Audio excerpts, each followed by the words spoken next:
नमस्कार छात्रों, मैं मंजुला बीजोगी हिंदी शिक्षिका शरण बसवेश्वर उच्च माध्यमिक पाठशाला चित्रहट्टी बड़लकेरे तालुका चित्रदुर्ग जिला।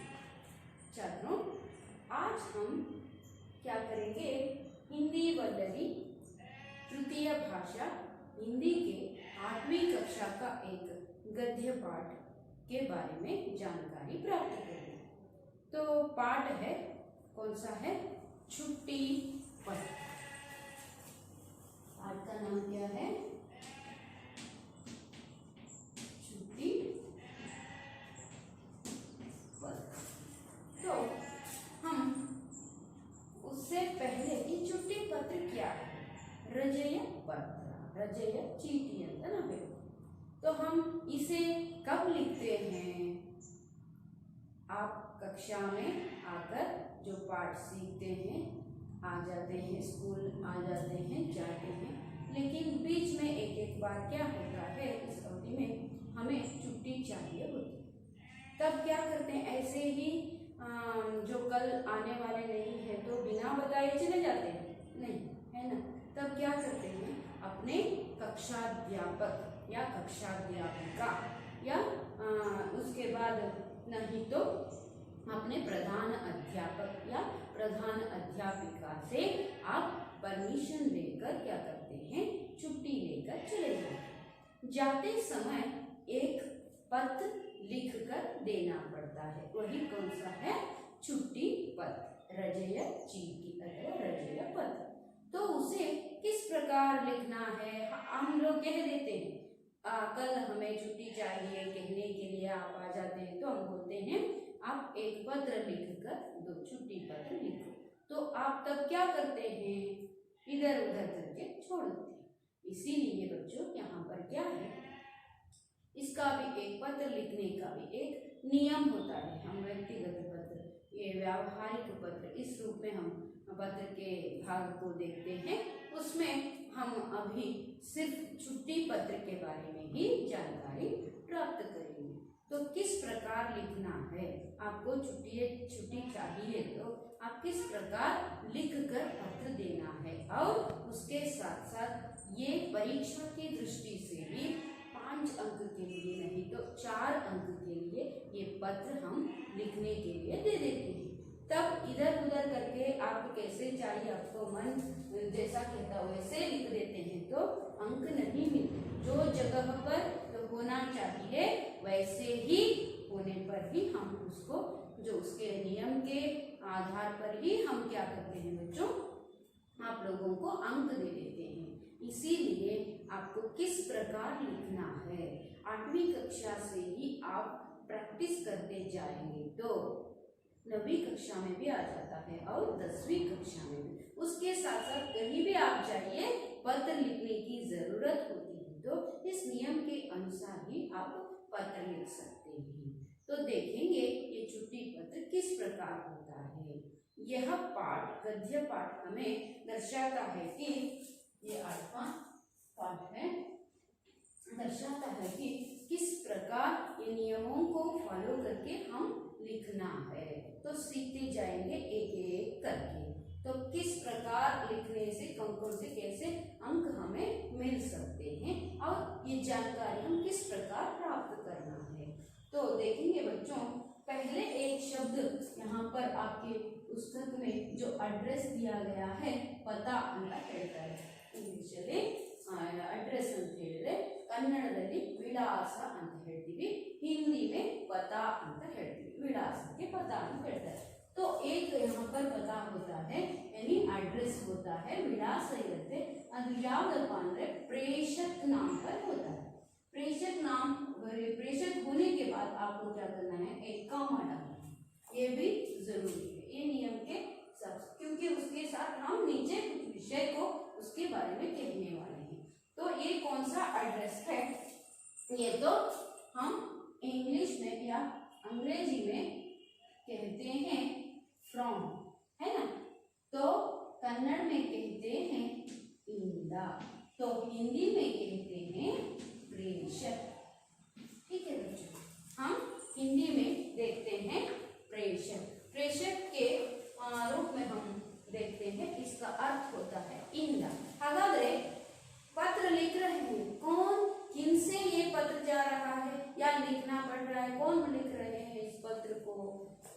इस पत्र को लिखने वाले का पता होता है, प्रेषक नाम से होता है।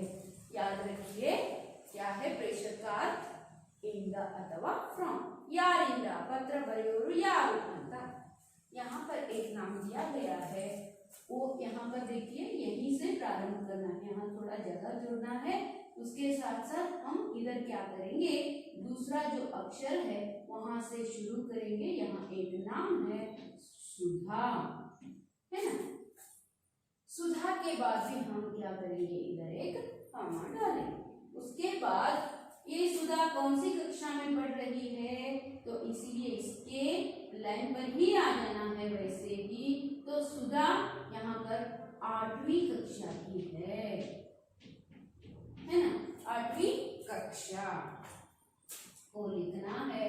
उसके साथ क्या करना है, एक कॉमा डालना है।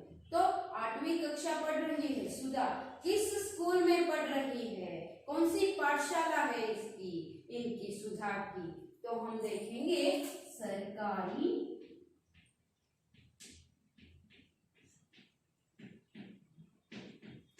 High school. कौन सी पाठशाला है, सरकारी हाई स्कूल है। तो इसीलिए उसके बाद एक कहाँ है, ये मैसूर का एड्रेस है। तो इसीलिए आप क्या करेंगे, इधर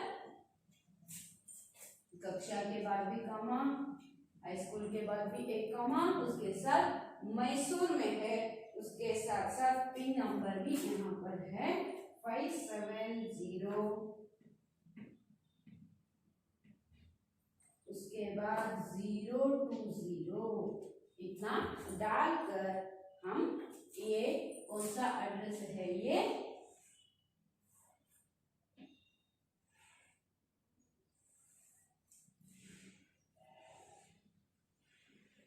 इस प्रकार इस रूप में एड्रेस को लिखना है। ए बॉक्स नहीं डालना है, मैंने यहाँ पर किस प्रकार इसी लाइन पर लिखना है उसे दिखाने के लिए ऐसा लाइन लगाया हुआ है। और उसके साथ साथ ऊपर मैंने पहले लिखना था डेट डालना है, तो इसीलिए दिनांक लिखकर आप क्या करना है, यहाँ पर दिनांक को डालना है। उसके बाद एक लाइन छोड़कर एक फ्रॉम एड्रेस लिखना होगा। पहले कौन सा लिखते हैं, दिनांक, दिनांक के बाद फ्रॉम एड्रेस। उसके बाद हम अभी देखेंगे ये कौन लिख रहा है ना, तो किसे लिख रहा है, ಬರಿತಾ ಇರುವವಳು ಸುಧಾ ಹೌದಾ। 8ನೇ ತರಗತಿಯ ಹುಡುಗಿ, ಯಾವ ಶಾಲೆ, ಸರ್ಕಾರಿ ಹೈಸ್ಕೂಲ್ ಮೈಸೂರು। ಹಾಗಾದ್ರೆ ಯಾರಿಗೆ ಬರೀತಿದ್ದಾಳೆ, ಯಾವ ಸ್ಕೂಲಿಗೆ ಬರೀತಿದ್ದಾಳೆ, ಯಾವ ಊರಲ್ಲಿರೋ ಸ್ಕೂಲ್ಗೆ ಬರೀತಿದ್ದಾಳೆ, ಇದರಲ್ಲಿ ನಮ್ಗೆ ಗೊತ್ತಾಗುತ್ತೆ ನೇರವಾಗಿ ಸುಧಾನ ಶಾಲೆ ಯಾವುದು ಅದೇ ಶಾಲೆಗೆ ಬರೀಬೇಕು ತಾನೆ। हालांकि वो क्या करती है, किसके नाम पर लिखती है, यहाँ पर कक्षा अध्यापक के नाम पर लिखती है। तो ये फ्रॉम एड्रेस हो गया, तो अब कौन सा लिखना है, टू एड्रेस। टू एड्रेस को क्या करते हैं, हिंदी में क्या बोलते हैं, सेवा में। तो इसी लाइन पर एक लाइन, यहाँ एक लाइन का जो जगह छोड़कर हम सेवा में लिखना होगा। देखिए बच्चों, इधर सेवा में यानी ये टू हो गया, ಅಂದ್ರೆ ಗೆ ಅನ್ನುವಂತ ಇವರಿಗೆ हिंदी में सेवा में, है ना। ये फ्रॉम एड्रेस हो गया, ये टू एड्रेस हो गया। पहले कौन सा लिखते हैं, ये लिखते हैं, दूसरा उसके नीचे कौन सा लिखते हैं, टू एड्रेस लिखते हैं। तो किनके नाम पर हम छुट्टी पत्र लिख रहे हैं, यस, कक्षाध्यापक तरगति शिक्षकर ಹೆಸರಲ್ಲಿ। हम यार ಹೆಸರು ಬರೀಬೇಕಿಲ್ಲ एड्रेस ಅಲ್ಲಿ, तो वा के नीचे यहाँ पर जो है ना, इसी लाइन पर यहाँ आना है, क्या है, कक्षाध्यापक,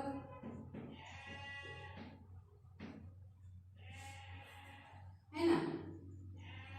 तो उसके बाद कौन सी हाई स्कूल है, वही हाई स्कूल सरकारी हाई स्कूल पर है, ठीक है, मैसूर। उसके बाद वही कौन सा एड्रेस, 507720 लिखना है ना।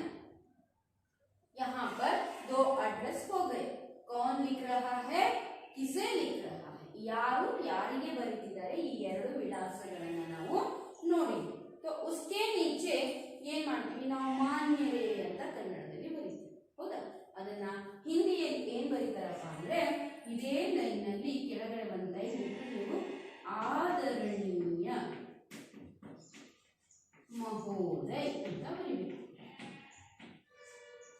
ಸ್ತ್ರೀಲಿಂಗ ಇದ್ರೆ ಅದನ್ನ ಮಹೋದಯ ಅಂತ ಮಾಡಬೇಕು, ಪುಲ್ಲಿಂಗ ಇದ್ರೆ ಮಹೋದಯ್ ಅಂತ ಬರೀಬೇಕು. ಹಾಗಾದ್ರೆ ಆದರಣೀಯ ಮಹೋದಯ್, ಮಾನ್ಯರೇ, ಗೌರವದಿಂದ ಸನ್ಮಾನವನ್ನು ಗೌರವಿಸಿ ನಾವು ಕೆಳಗಡೆ ವಿಷಯ ನಾವು ಬರೀತಾ ಹೋಗ್ತೀವಿ. तो इसके नीचे क्या लिखना है, विषय को लिखना है. विषय कहाँ से प्रारंभ करना है, इस लाइन में नहीं, थोड़ा इधर आकर विषय को लिखना है, नीचे के लाइन में इस प्रकार विषय लिखना है. तो क्या है विषय, हम देखते हैं. इधर 3 दिन की छुट्टी की प्रार्थना हेतु है. 3 दिन की छुट्टी के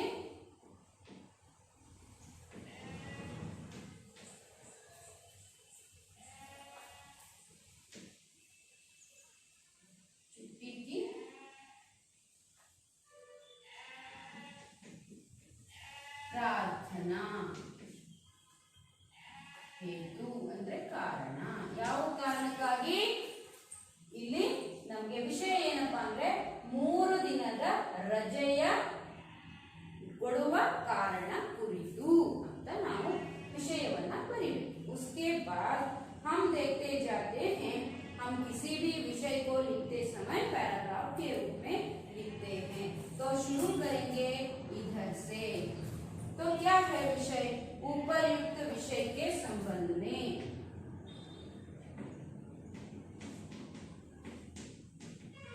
टेक्स्ट बुक में है, उसे देखकर लिख दीजिए. विषय के संबंध में है ना, संबंध में आपसे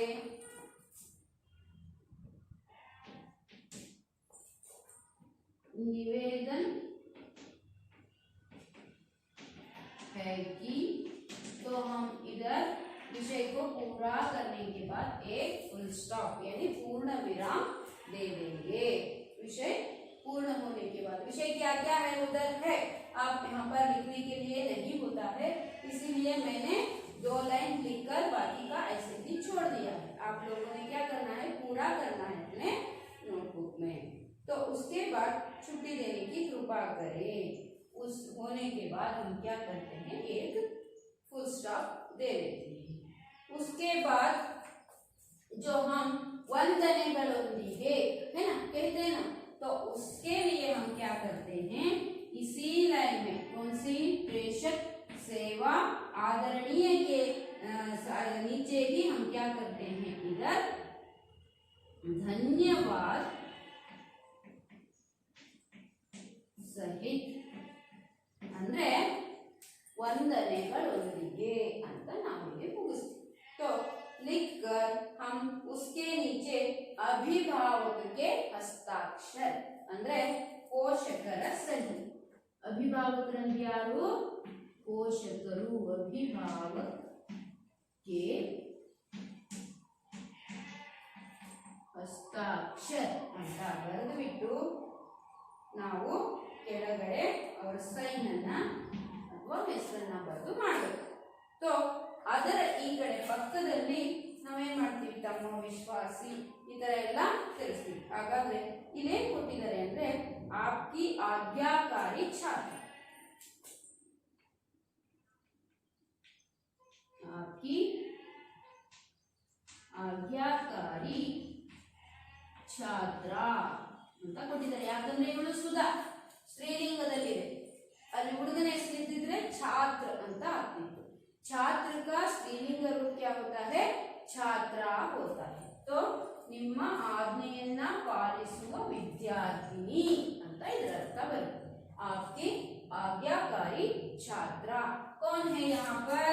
सुधा है ना, तो इसीलिए लिख देना है। छात्रा के बाद भी एक कॉमा लगाना है, इसीलिए हम देखेंगे कि इस प्रकार इसकी बॉडी होती है। क्या क्या होता है विषय हम देखते जाते हैं। तो पहले फ्रॉम एड्रेस, पहले डेट होता है छुट्टी पत्र में, कहाँ लिखना है देखिए, उस साइड में हम दिनांक को यानी तारीख को डालते हैं।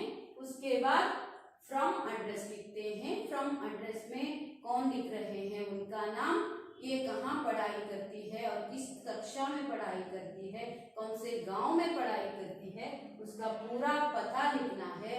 उसके बाद किसको किसको लिखना है, उधर किनको लिख रही है, कक्षाध्यापक को लिख रही है, तो उसे हम क्या कहते हैं, टू एड्रेस को हम सेवा में कहते हैं। याद रखिए, प्रेषक का अर्थ फ्रॉम होता है, सेवा का अर्थ टू होता है।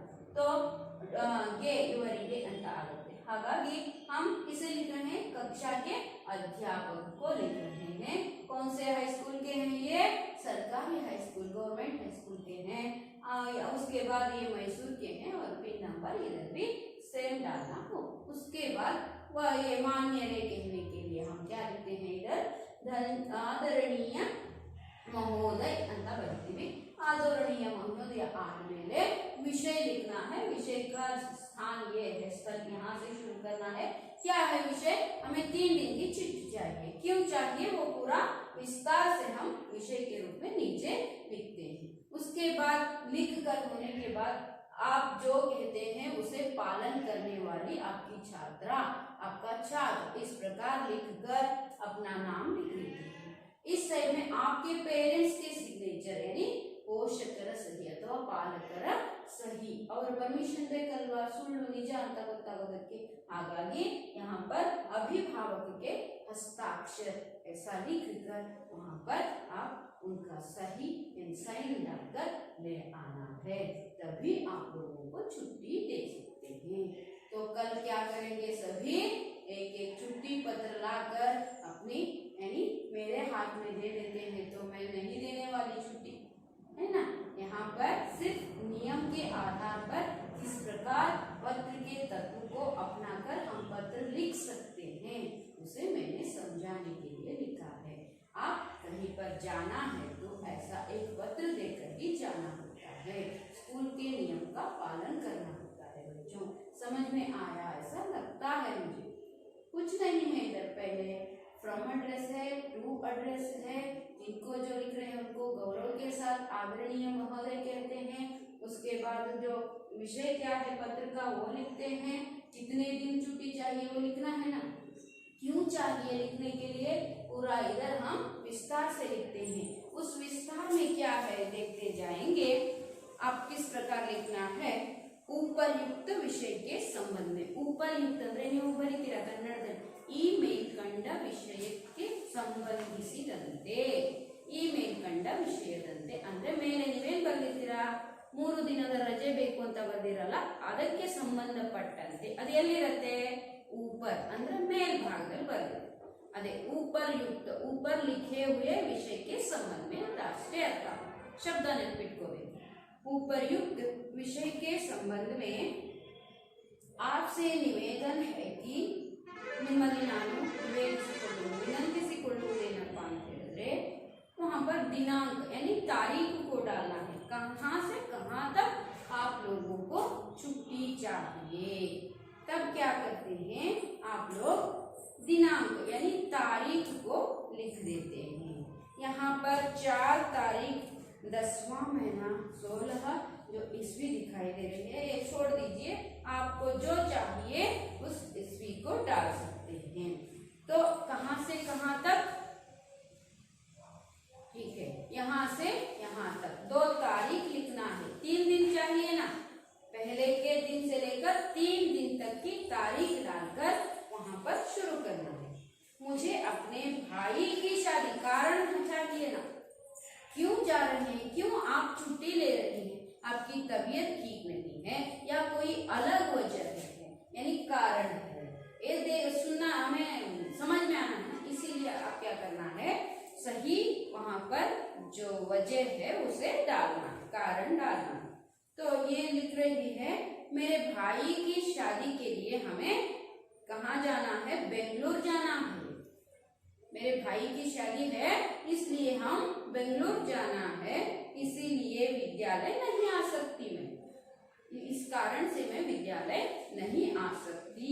अतः आदरिंद निवेदन ಮಾಡಬೇಕು, आपसे प्रार्थना करती हूँ, मैं प्रार्थना करती हूँ कि आप मुझे 3 दिन की छुट्टी देने की कृपा करें। समझ में आया? 3 दिन की छुट्टी देने की कृपा करें, ನನಗೆ 3 ದಿನಗಳ ರಜೆ ಕೊಡುವ ಒಂದು ವ್ಯವಸ್ಥೆಯನ್ನ ಕೃಪೆಯನ್ನ ಮಾಡಿ ದಯಮಾಡಿ ನನಗೆ ರಜೆಯನ್ನ ಕೊಡಿ ಅಂತ ನೀವು ಪ್ರಾರ್ಥನಾ ಪತ್ರ, ಇದು ವಿನಂತಿಸಿಕೊಳ್ತಾ ಇದ್ದೀರಾ, ಆರ್ಡರ್ ಮಾಡ್ತಾ ಇಲ್ಲ, ಅಂದ್ರೆ ಆದೇಶ ಮಾಡ್ತಾ ಇಲ್ಲ, ನೀವು ರಿಕ್ವೆಸ್ಟ್ ಮಾಡ್ಕೊಳ್ತಾ ಇದ್ದೀರಾ, ವಿನಂತಿಸಿಕೊಂಡು ಪತ್ರವನ್ನ ಬರೀತಾ ಇದ್ದೀರಾ। ಅರ್ಥ ಆಯ್ತಾ? ಹಾಗಾಗಿ ಈ ಪ್ರಕಾರವಾಗಿ ಪತ್ರವನ್ನ ಬರೀಬೇಕು।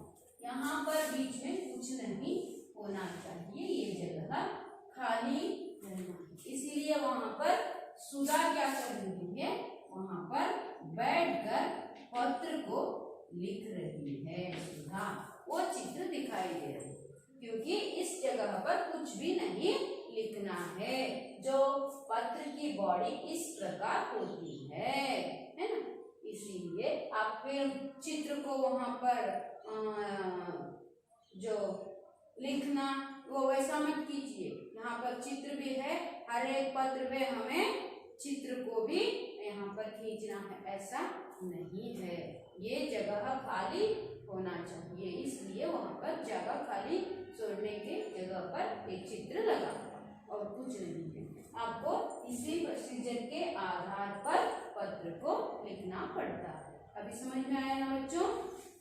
कल से आपको क्या करना पड़ता है, छुट्टी चाहिए होती है तो आप इसी प्रकार पत्र को लिखना है, गलत मत लिखिए। अभी कोशिश कीजिए पहले ये 2 एड्रेस यानी पता विಳಾಸವನ್ನ ಬರೆಯೋದನ್ನ प्रैक्टिस ಮಾಡಿ, उसके बाद आदरणीय विषय को लिखने का यानी प्रैक्टिस कीजिए। उसके बाद पूरा विषय किस प्रकार हम लिख सकते हैं। हिंदी में छोटी छोटी यानी छोटे छोटे शब्दों को लेकर वाक्य, सरल वाक्य बनाकर आप आराम से इसे लिख सकते हैं। ऐसे ही लिखना है। तो आपकी तबीयत ठीक नहीं है फिर भी आप लोग क्या करते हैं, टीचर ने बताया था क्या है, 3 दिन की शादी की छुट्टी, ऐसा ही लिखना है, ऐसा नहीं है।